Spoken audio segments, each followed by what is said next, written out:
అందరికీ నమస్తే. జై శ్రీరామ్. శ్రీమాత్రే నమః. ఓం శ్రీ వీరభద్రాయ నమః.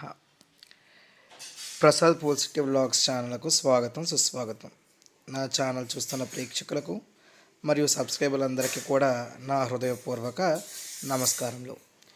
ఈరోజు మన వీడియో దేని గురించో చాలామంది వ్యూవర్స్కి థంబ్నెయిల్ చూడగానే అర్థమవుతుంది. వీడియో థంబ్నెయిల్ చూడగానే ఇప్పుడు వచ్చే ముందు వీడియోకి కంటిన్యూషన్ పార్ట్ అండి, అంటే సెకండ్ పార్ట్ అనుకోవచ్చు మీరు.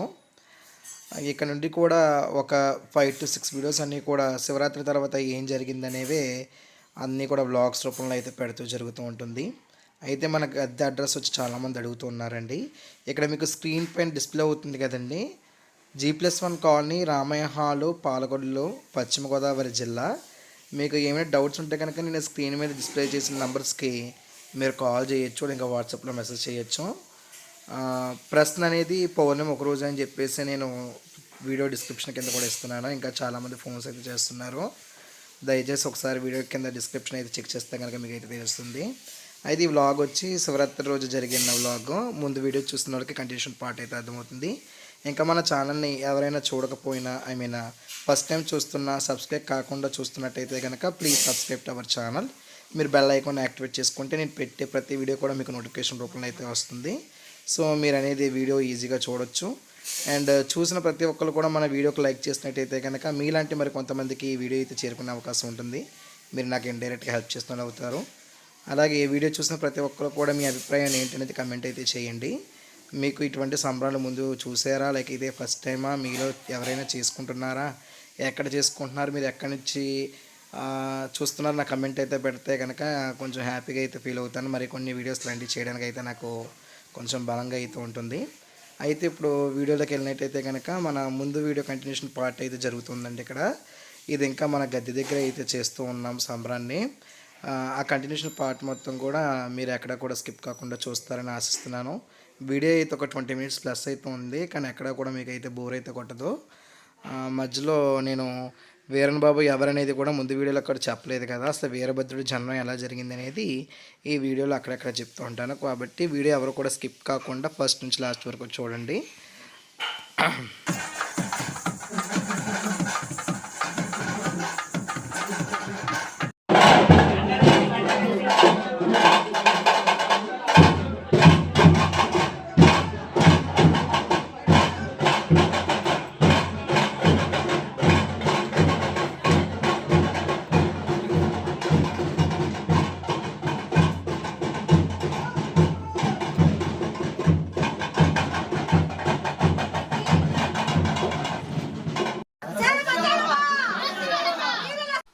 ఇప్పుడు మీరు వీడియో చూసారు కదండి, ఇదంతా కూడా శివరాత్రి రోజున మన గద్దె ఎంత అందంగా అయితే అలంకరించాము.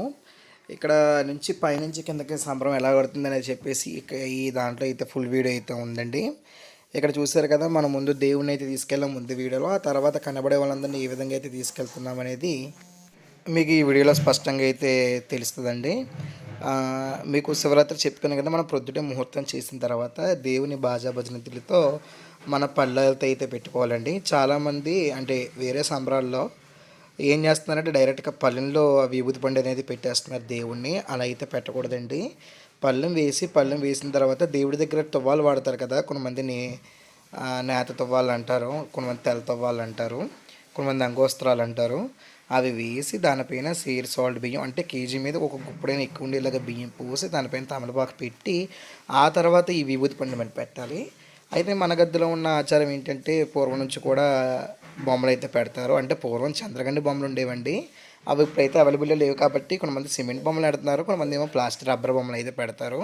మనం అయితే రబ్బర్ బొమ్మలు అయితే పెడతాము. అదేంటంటే స్నానాలు చేయిస్తాం కదా, మనం స్నానాలు చేయించడానికి వీలు ఉండేలాగా ఆ బొమ్మలు పెట్టి ఆ బొమ్మకి ఆయుధాలు అంటే వీరభద్ర స్వామికి ఆయుధాలు ఏముంటాయి అవన్నీ కూడా గండ్రగొడ్లని సోలమని అవన్నీ పెట్టి 3 నిమ్మకాయలు పెట్టి, అలాగే మన గద్దెకి ముగ్గురు కణాసార్లు ఉన్నారు కదండి, దగ్గుమిల్లి నాగమ్మ గారు, అయినాల దేవమ్మ గారు, పసివాళ్ళ బుజ్జమ్మ గారు, వీళ్ళ ముగ్గురికి కూడా 3 విభూతి వాళ్ళని ప్రతి పల్లెల్లో కూడా పెట్టి ఆ బాలు బొమ్మలు పెట్టి చిల్లరన్నీ పెట్టి అప్పుడు మన దేవుడికి పూజా కార్యక్రమం అయితే చేస్తాము.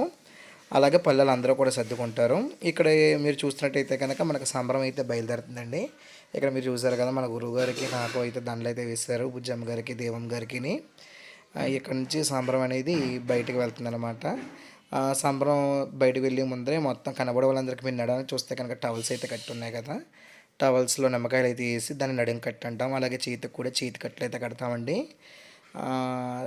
తెల్ల తెల్ల తువ్వాలని పసుపులో నానబెట్టి ఎండబెట్టి అవి చిన్న చిన్న ముక్కల కింద కట్ చేసి తువ్వాలు అయితే కడతాము. ఇక్కడైతే సాంబ్రం కిందకైతే తీసుకొచ్చారు.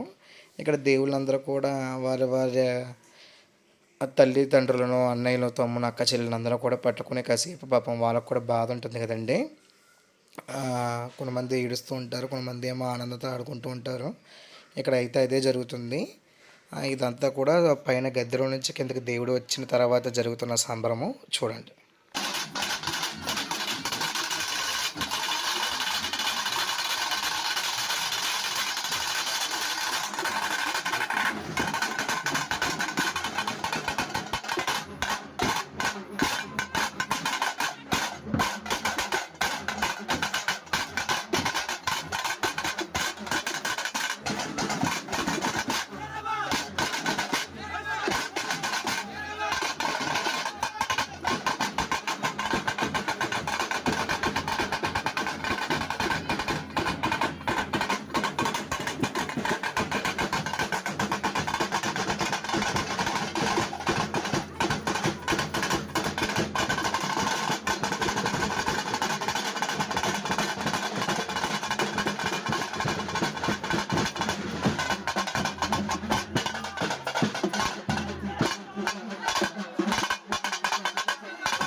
చూస్తున్నారు కదండి, వీరన్న బాబులు అందరూ కూడా ఎలా ఆడుకుంటూ ఉన్నారో. చిన్న పెద్ద, ఆడ మగ ముసలి అని ఏమీ లేకుండా అందరూ కూడా ఎంత ఆనందంగా యొక్క బాజా భజంత్రీలతో ఎలా ఆడుకుంటున్నారో. మీలో చూస్తున్న చాలామందికి కూడా అసలు ఈ వీరన్న బాబు అంటే ఎవరో తెలియదండి. అంటే వీరభద్ర సంబరాలు చేసే వాళ్ళందరికీ తెలుసు. కాకపోతే ఈ వీరభద్రుడి జన్మం ఎలా జరిగిందో కూడా సంబరాలు చేసే వరకు కూడా చాలామందికి అయితే తెలియదు. మీకు సింపుల్గా షార్ట్ స్టోరీలు అయితే చెప్తాను, అందరూ కూడా స్కిప్ కాకుండా అయితే వినండి. మనకి వీరభద్రుడి యొక్క శ్లోకంలోనే ఉంటుందండి. దక్ష యజ్ఞ వినాశాయ మహా ఉగ్రరూపాయ పరమేశ్వర స్వరూపాయ వీరభద్రాయ నమోస్తుతే అంటే దక్షుడు చేస్తున్నటువంటి యజ్ఞాన్ని ఈయన వినాశించాడండి. అంటే ఏ విధముగా అంటే పూర్వము అంటే మనందరికి కూడా మీకు ఈ సామెత తెలిసే ఉంటుంది. పిరవని పేరంటానికి ఎవరు కూడా వెళ్ళకూడదని. కానీ ఏంటంటే పూర్వం దక్షుడు యజ్ఞం చేస్తూ ఉండగా మొత్తం సర్వదేవతామూర్తులందరికీ అక్కడికైతే వెళ్ళారండి ఆ యజ్ఞం జరుగుతున్న చోటకి. కానీ ఏంటంటే పరమేశ్వరుడిని పార్వతిని అయితే పిలవలేదు. ఎందుకంటే పరమేశ్వరుని చేసుకోవడం అయితే పార్వతీదేవి తండ్రికి దక్షుడికి అయితే ఇష్టం లేదండి. ఆ యొక్క కారణం చేత ఈయన అంటే ఇంకా కొన్ని కారణాలు అయితే ధ్యానంలో ఉండగా ఆయన వచ్చినా సరే ఆయన చూడకపోవడం ఇలాంటి అన్నీ కూడా కక్షలు పెట్టుకొని దక్షుడు ఈ యజ్ఞానికి అయితే కానీ కూతుర్ని కానీ అల్లుని కానీ అయితే పిలవలేదు. అంటే పార్వతీదేవిని మరియు పరమేశ్వరుని అయితే పిలవలేదండి. అయితే తండ్రి యజ్ఞం చేస్తున్న యొక్క వార్త కూతురికైతే తెలిసింది. కూతురు తెలిసిందంటే నాదా ఇలా తండ్రి గారు ఇలా యజ్ఞం చేస్తున్నారు నేను వెళ్తానంటే పార్వతీదేవుడు అప్పితే సఖి వద్దు నిన్ను పిలవలేదా అని చెప్పినా సరే ఏదో పనుల్లో ఉండి నన్ను పిలవలేదైనా నేను వెళ్ళింది నా పుట్టింటికే కదా అని చెప్పేసి పార్వతీదేవి పరమేశ్వరుడు ఎంత చెప్పినా కూడా వినకుండా ఆ యొక్క యజ్ఞానికి అయితే వెళ్ళిందండి. ఆ యజ్ఞానికి వెళ్ళిన తర్వాత పిలవని పేరంటగా ఇంటికి వచ్చామని చెప్పేసి కూతురని కూడా చూడకుండా ఈ యొక్క దక్షుడు అమ్మవారిని చాలా మాటలు దూషించారు. ఆ యొక్క అవమానం తట్టుకోలేక సర్వదేవతామూర్తులు అందరి దగ్గర ఆ జరుగుతున్న యజ్ఞంలోనే ఆవిడ అయితే సతీసాగమన అయితే అయ్యిందండి. అయితే ఈ యొక్క విషయం తెలిసిన పరమేశ్వరుడు ఎటు తట్టుకోలేక తన యొక్క జటాజూటునైతే ఇప్పి ఆ జటాజూటు నుంచి ఒక వెంట్రుక అయితే తీసి భూమి మీదకి వేయగానే అక్కడి నుంచి వీరభద్రుడు అచ్చరబ సరబ సరబ సరబ అంటూ ఉద్భవించాడండి. ఆయన వెనకాల కోట్లాది సైన్యం కూడా వచ్చిందండి. అయితే కోట్లాది సైన్యం అన్నాను కదా మీరైతే గుర్తుపెట్టుకోండి. అప్పుడు సరబ సరబ అంటూ అందరినీ కూడా వినాశనం చేశాడు అక్కడ ఉన్నది. ఈ యొక్క ఘోరాన్ని తట్టుకోలేకపోతున్నారని చెప్పేసి వీరభద్రుడికి ఇక్కడే పెళ్లి కూడా అయితే చేశారండి. అది వేరే స్టోరీ ఇది. కాకపోతే మీరు అది తర్వాత చెప్తాను. ఇక్కడ కోట్లాది సైన్యం అన్నాను కదా, ఇక్కడ వీరభద్రులాగా మొత్తం పని అంతా చేసేసిన తర్వాత స్వామి ఇంకా నా పని ఉందని అడగ్గా పరమేశ్వరుడు అప్పుడు ఇక్కడతో నీ పని అయితే అయిపోలేదు, నీ వెనకాల ఉన్న కోట్లాది సైన్యం అంతా కూడా వచ్చారు కదా వీళ్ళు. అంటే ఈ కోట్లాది సైన్యం అంతా కూడా ఎవరనుకున్నారు, అల్పాయుషుతో ఇళ్ళల్లో పుట్టి ఏదో ఒక కారణం చేత ఆడపిల్లలు కానీ మగపిల్లలు కానీ అయితే కారణం చేశారు కదండి. వాళ్ళందరూ కూడా ప్రతి ఇంటిన వీరభద్రుడిగా వీరకనిక్క వేడిసి ఆ యొక్క ఇంటికి ఎలవేల్పై వాళ్ళు కోరింది అలా నెరవేరుస్తారు. పట్టిందల్లా బంగారమే ముట్టిందల్లా ముత్యమై వారి యొక్క కోరికలు అయితే నెరవేరుతాయి. ఇలా సంతానం లేని వారికి సంతానము, పిల్లలు కాని వాళ్ళకి సంతానానికి ఇంటికి ఒక ఇలవేలుపుగా నువ్వు వివిధ రూపాల్లో వెలుస్తావని చెప్పేసి వీరభద్రుడికి వరం అయితే ఇస్తాడండి. అప్పటి నుండి ప్రతి ఒక్కరు కూడా ఇలా వీరులైన వాడిని వీరభద్రుడి కింద శివగణాల కిందలాగైతే పూజించి మనం ఆ వీరభద్రుని లింగ రూపంలోనే పూజిస్తాము. ఇది వీరభద్రుడు ఎలా జన్మించాడనేది. అలాగే మనకి కళ్యాణం గురించి అన్నాం కదండి. ఆ యొక్క కోపంలో స్వామివారికి ఎలా చేయాలో తెలియక పార్వతీదేవి భద్రకాళిగా అయ్యి ఆయన శాంతమూర్తిగా అయితే పెళ్లి చేసుకున్నారండి. అది మురమల గ్రామంలో ఉంది, మీ అందరికీ తెలుసు. వివాహం కాని వాళ్ళు అక్కడికి వెళ్తే కనుక ఖచ్చితంగా వివాహం మరియు సంతానం కలుగుతుందని మనకి యానం దగ్గర ఉంటుందండి. అది మురమల్ల అనే గ్రామము. అక్కడ స్వామివారికి నిత్య కళ్యాణం పచ్చతోరణం అంటే రోజు కళ్యాణం చేస్తూ ఉంటారు. పెళ్లి కాని వాళ్ళు అక్కడికి వెళ్తే కనుక వాళ్ళకి ఖచ్చితంగా కళ్యాణం అవుతుంది. అక్కడ యొక్క స్థల పురాణము.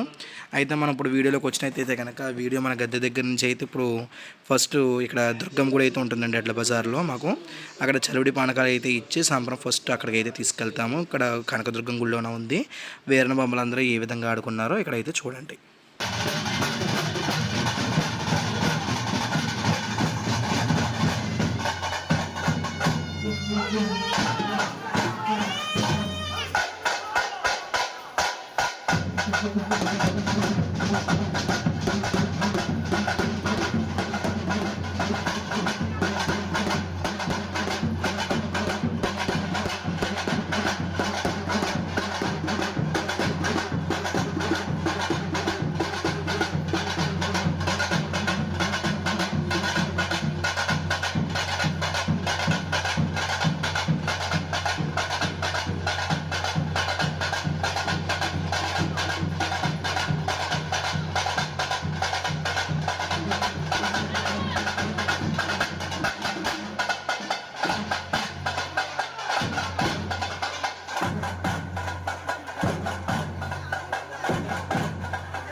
అలా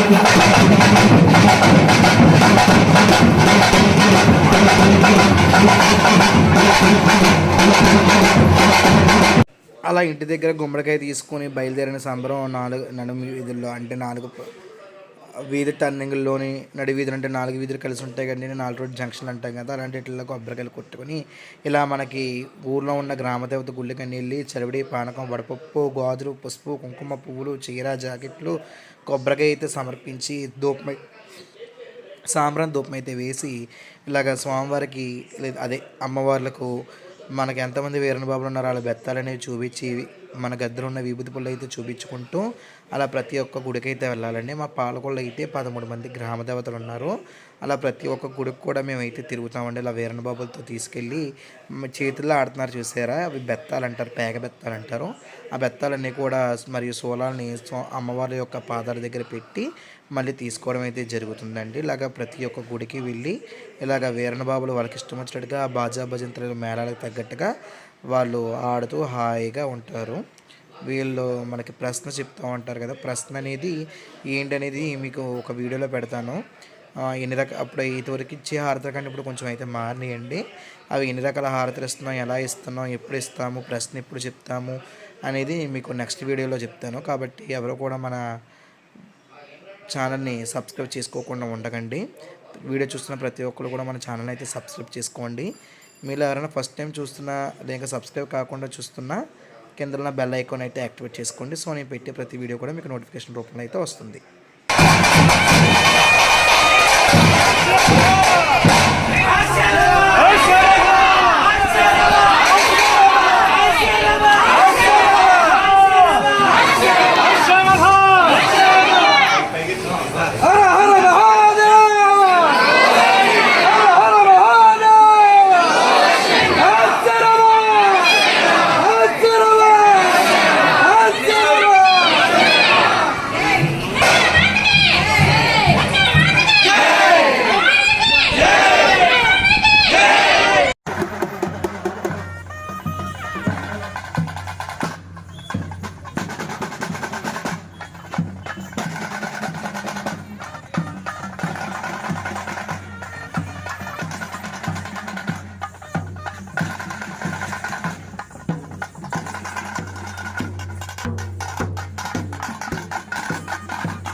వీడియో డ్యూరేషన్ ఎక్కువైపోతుందని చెప్పేసి ఈ వీడియో ఇక్కడ మన కనకదుర్గమ్మ వారి గుడికి వెళ్ళిన తర్వాత ఇలాగ మెయిన్ రోడ్ ఉండే వరకు అయితే పెట్టానండి. చూసారు కదండి ఎంత పెద్ద సంబరం జరుగుతున్నదో. మీరందరూ కూడా గద్దె అడ్రస్ అయితే ఇచ్చాను కదా, మీకు ఏమైనా సందేహాలు లేకి ఉన్నా మీ నెంబర్కి ఫోన్ చేస్తే కనుక మేమైతే ఫుల్ డీటెయిల్స్ అయితే చెప్తామండి. నెక్స్ట్ పార్ట్ మటుకు మిస్ అవ్వకండి. నెక్స్ట్ పార్ట్ నుంచి సంబరం ఇంకా అందంగా అయితే జరుగుతుందండి. నాగమ్మ గారు రావడం, ఇంకా వీరన బాబులు ఇళ్ళకి తీసుకువెళ్ళడం, ఇంట్లో ఏం చేస్తారు అనేవన్నీ కూడా నెక్స్ట్ వచ్చే పాటలు అయితే ఉందండి. వీడియో ఎక్కడ కూడా బోర్ కొట్టలేదని అనుకుంటున్నాను. ఇలాంటి మరిన్ని వీడియోస్ కోసం మన ఛానల్ అయితే ఫాలో అవ్వడం మర్చిపోవద్దు. మీకు తెలిసిన వరకు కూడా మన ఛానల్ అయితే షేర్ చేయండి, సబ్స్క్రైబ్ అవ్వమని. థ్యాంక్స్ ఫర్ వాచింగ్ అండి.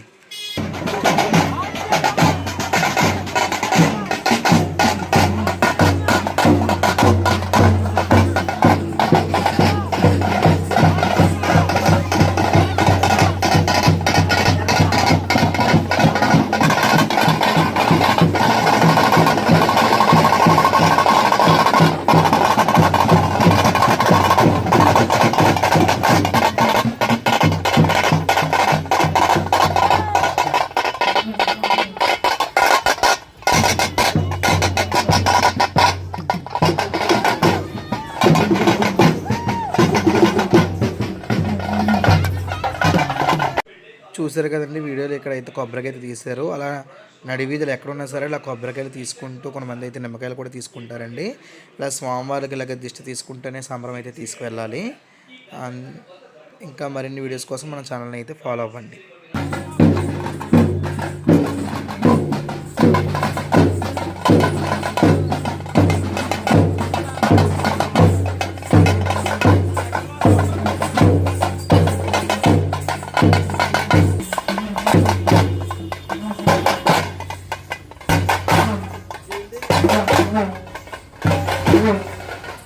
బాయ్.